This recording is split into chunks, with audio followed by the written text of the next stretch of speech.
Naramdaman ang epekto ng bagyong Berbena sa ilang bahagi ng Cebu matapos ang paglandfall nito kanina madaling araw sa Talisay. Update tayo mula sa Danau City. May unang balita si Nico Sereno ng GMA Regional TV. Nico. Igan, nagpatupad nga ng preemptive evacuation ng iba't ibang mga LGUs dito sa Cebu bilang paghahanda sa posibleng epekto ni bagyong Berbena.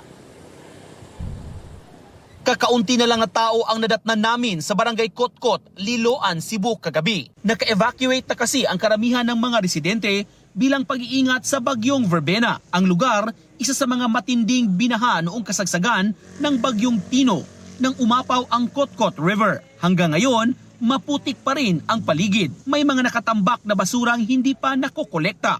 Di man, pero naan mo ko experience atong unang baha. Nga, nilihok sad sila.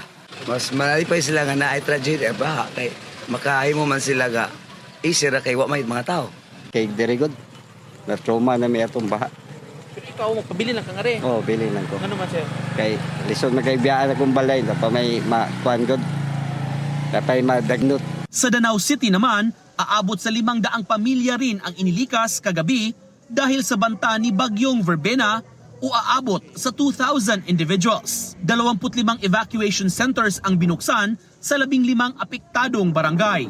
Isa na rito ang Danau Central School na ipinagamit ang mga classrooms na nasa mataas na palapag. Nanggingon ni Director Iristayan sa OCD nga dili jud ka dapat mayon ready because when you say ready ana magsugod ang kumpiyansa.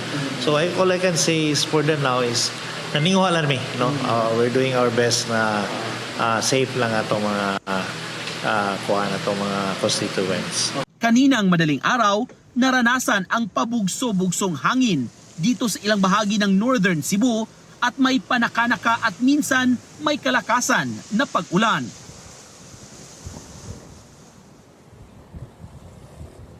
Igan, sa mga oras na ito na nanatiling makulimlim ang panahon dito sa Danau City, may panakanakang pag-ulan at medyo may kalakasan din ang bugso ng hangin. Samantala, patuloy na ina-assess ng mga LGUs at mga disaster officers ang epekto ni bagyong Berbena sa kanilang mga lugar. Igan. Maraming salamat Nico Sereno ng GMA Regional TV. Igan, mauna ka sa mga balita, mag-subscribe na sa GMA Integrated News sa YouTube para sa iba't ibang ulat sa ating bansa.